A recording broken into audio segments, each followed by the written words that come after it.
felt like you were really fighting. Oh, yeah. I mean, the stunt coordinator was like, okay, so, you're going to do this, the punch, and then she's going to grab you, pull you to the ground. You're going to roll over this. You're going to knock this table over, and you're going to end up over here. Okay, go.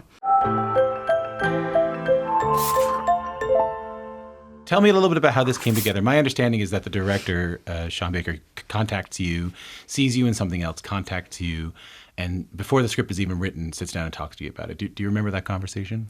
Yeah, of course. So Sean had seen my work when I was a teenager in Once Upon a Time in Hollywood, and then a few years later he went and saw a horror film I did, Scream, opening weekend, and immediately reached out a couple days later, said he wanted to pitch me an idea for a film. So we had a coffee with him and his wife, and it was pretty surreal, like a weirdly easy casting experience. I've never gotten a role that quickly before. I was surprised that he wanted to work with me, but I was really excited because I love his work. At the risk of sounding immodest, did he say what he saw in you? Did he say why he wanted to work with you? Yes, a little bit. And then since then he has, which has been nice to hear. But at the time, I think I was kind of holding myself back from getting too excited because I was worried about the possibility of like somehow it not working out or. So then you start, are you part of the development for developing this character? Like, I know that his work, from seeing his work before, it's very collaborative, it's very improvisatory. When the time comes to start working on this character, like, I guess what I'm wondering is like, who is she to you? I don't want you to, like, I'm not asking you to give me the plot synopsis, but when you think about Annie, who is she? Yeah, we were very collaborative. I mean, he wrote the script with me in mind, and so we were constantly talking and sharing ideas. I was able to really like fully form this character and kind of present it to him in a way. But to me, she's someone who is very vulnerable on the inside. She's a very like tough outer shell. She's someone who's like at all times ready to like jump into a fight, like physically or verbally. And yeah, she's a very nuanced, layered character that I tried to spend a lot of time developing so that she would feel really real. And she's very special to me. I'm very protective of that character. What do you mean protective? I don't know. I love her so much. It's like, I think one of my jobs as an actor is like never to judge your character and just to like fully love them. Yeah. And so that's how I feel about her. And it's interesting hearing other people's perspective of my character or why she does certain things. And I think in some way I'm kind of in the mindset of like her mind and what she's going through because I played her. Yeah. And so I'm still thinking about that. And sometimes I'll like kind of almost want to argue with someone about something. And I'm like, no, like it's from an audience perspective. It's, yeah. You get defensive of her. You get protective of her. That makes sense. Yeah. Yeah. I think so. Tell me about some of the research you did for this role. My understanding is you spoke to some folks who work in sex work. Mm-hmm. Talk to me a little bit. You read some memoirs. What did you do? I read memoirs, watched documentaries, YouTube videos, like stripper night in my life videos, things like that. I talked to some really wonderful consultants, and I visited strip clubs. I got some dances.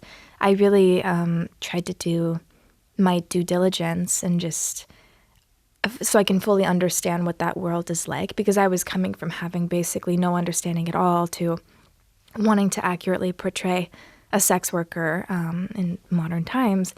And I did really intensive dance training as well, worked with a dancer who works in Los Angeles so that I could look like a really seasoned professional dancer, which is not something that comes naturally to me. Right. I learned Russian. You learned? I figured you had some Russian going in. No. Wow. Yeah, Russian is a very complicated language and was one of the things that I was most scared about, or just really wanted to get right. So yeah, that was something that required like a lot of time and dedication to just really understand what I was saying, be able to understand what the other actors were saying to me.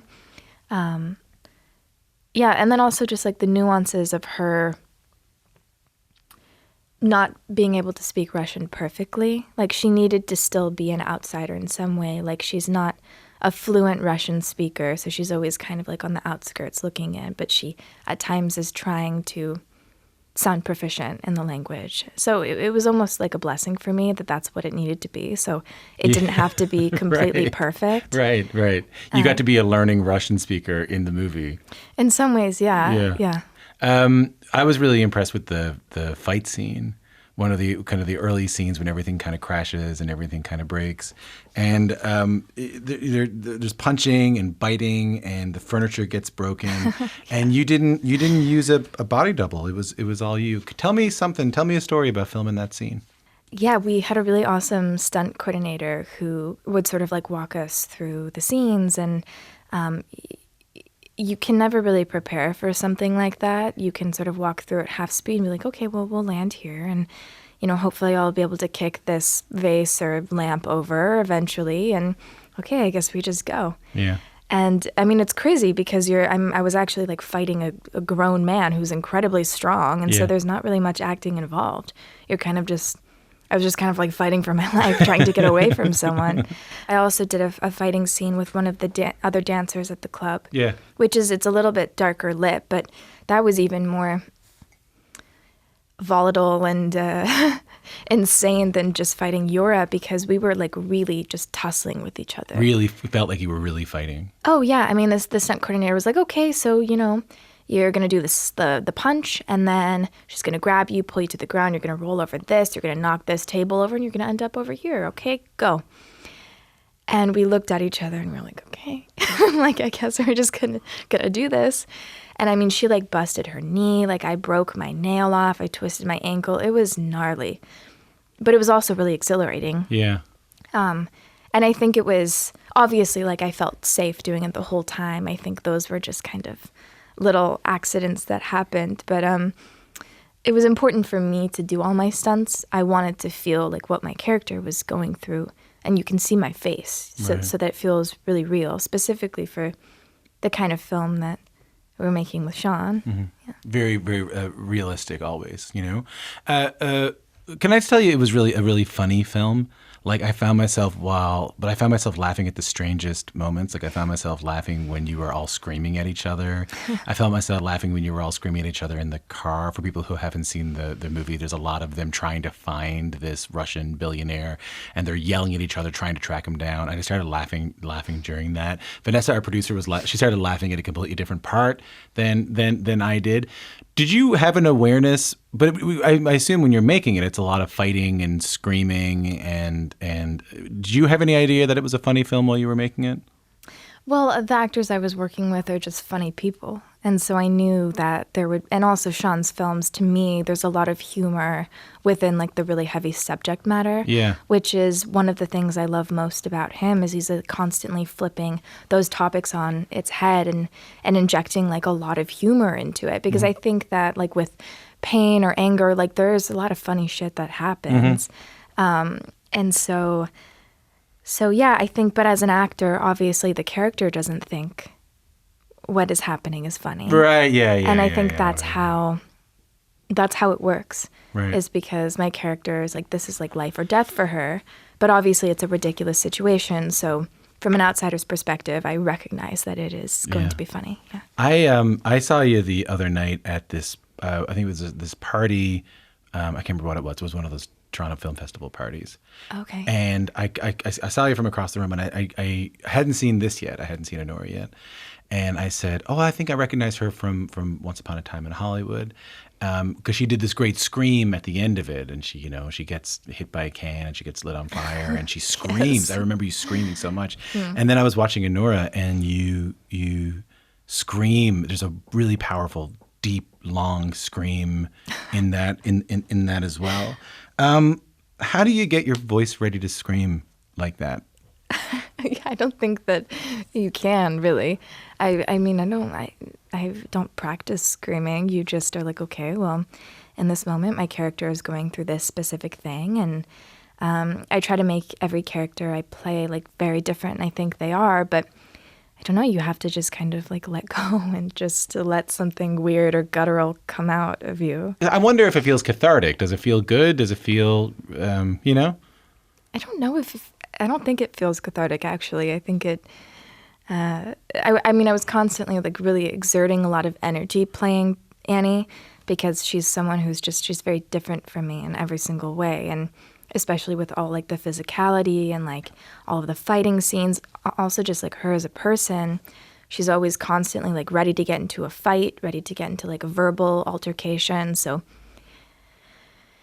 I felt constantly like exhausted, but in a good way, because I knew I was doing something right with the character. If me as Mikey would like go home and like collapse in bed, you know? And when you were finished filming, did you have a big release? Did you have a big like...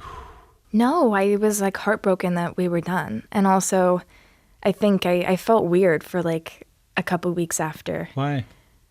I think like when you're making a movie, like you become family with all of these people. Like you're working the weirdest hours, doing the craziest things together, like making really intimate connections really fast. And it's strange to all of a sudden just like pick up and leave it. And then leave this character that I've like fallen in love with and have dedicated like so many months of my life to preparing and just like letting it go. It's hard. It's sad, you know? Yeah. Can you tell me the story of that audition you did for the Tarantino film for the Once Upon a Time in Hollywood? Sure.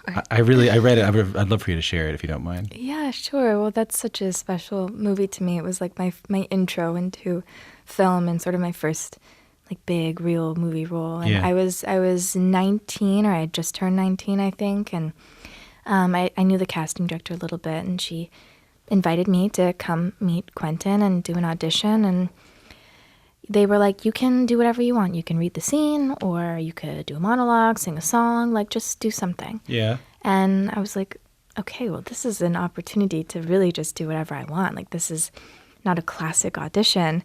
So I was like, okay, I'll really have fun with this. I created this painting in my parents', I was still living with my parents, Right. in their garage, sort of like an acid trip painting of like what I thought the Manson girls might make on one of their trips. Yeah, I should be clear for people who haven't seen it. You play one of the Manson acolytes. Right. Yeah. Yes. Yeah. Right. Okay. Yeah. And then on the back, I wrote a poem. I think I even sewed like a piece of my hair into it. But I really... That was the part that got me, is that you cut off a piece of your hair and sewed a piece of your hair into it. Yeah, I remember doing that too, and I cut a piece, and I was like, oh, it was like a bigger piece than I wanted to actually cut.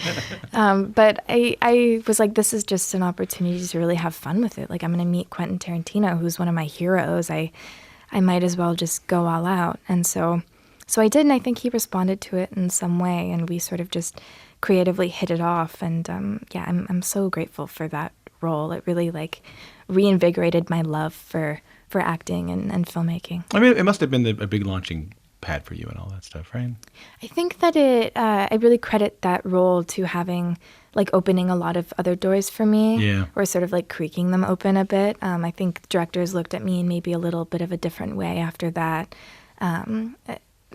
Yeah, certainly I think it was one of the projects I did that piqued Sean's interest in me. Yeah. How was Cannes? It was amazing. It was awesome. I'd never been to a film festival before. I'd always dreamed of going to one, and specifically Cannes, because I think it's so iconic and represents so many just, I don't know, like film history that's very special to me. And the fact that now we're a part of it in such a big way because of the Palme is really amazing. Yeah, I should say the film won the Palme d'Or. What do you remember about that name? I feel like I'm still processing it a little bit. I didn't expect anything. I was just so honored that we were there in the main competition, and that like film lovers were going to watch our film on that giant screen with 2,000 seats. That was really special. I think Sean deserves all his flowers. He's a brilliant director, and it's a very special movie to me. So I don't know. It's kind of like I would have been happy anyways. So it's kind of a cherry on top, I guess. What went through your mind when they announced it? Well, the way that they give the awards is like if you're invited to the ceremony, usually like you've won something. Right. And so like we knew that we won something, we just didn't know what it was. Yeah. And so they are calling like award after award, and we're like, okay, well, we didn't get this one, maybe the next one. So when they called the award before the Palme, we're like, okay, I think we just won it. So it was very, Sean and I looked at each other, and it was kind of this like unbelievable look of like, what is happening right now? Yeah. But yeah, and his speech was so like beautiful and sweet, and that's like the Palme has been a dream of his for like 30 years, I think. So it was really cool that I was able to just like watch it happen and be there for him. Yeah. There's the Oscar buzz around you for this role. Does that make its way back to you at all? Do you hear about any of that? I don't know. I don't think so. I am just really happy that like we're able to bring our film to all these festivals and that people are really responding to it in some way. That makes me really happy. Right. And also, I think because of the Palme, we're able to show our film to like a much broader audience. So I don't know. I'm happy. I'm grateful for everything, and I just feel really lucky that I am a part of this movie. Well, I kind of, before we go, I just want to sharpen that gratitude a little bit, because I read a quote from you coming in here that said making Anora, you said, had been a crazy life-changing experience. What was life-changing about it? Completely life-changing. I just like, not just as like an actor, but also just as a person, I think, to experience making such a special film like that, and for also to be so collaborative with Sean. Like no directors had ever wanted to know my opinion like as much as he did. Like he wanted it to be a true collaboration, and I've never been offered that opportunity before. So I think just because of that made it so special. But I think just in every way, like I made incredible friends, and like how can you not have an experience like that for multiple months, like moving to a new place and playing this like wild character, and like of course it's going to change your life, when you go home. Is there any parts of her that you take with you? No, I don't think so. I know some actors like will have some like residual feelings left over, but I think, it's been a while since I've played her. Like the only feelings I have, I'm just like every time someone I know is going to see the film, like I just hope that they feel that I represented her in an honest way. Yeah. Yeah, I don't know. I think it's definitely the best film that I've seen in a really long time. I thought you were great in it. Thank you. That's really nice. Thanks for coming in. And this is your first radio interview? Yes, yeah, it is. You did, I can tell you did great. Thank you. You're a great radio guest. I appreciate that. That's nice. Mikey Madison was my guest. She stars in the new film Anora. It's playing the Toronto International Film Festival right now.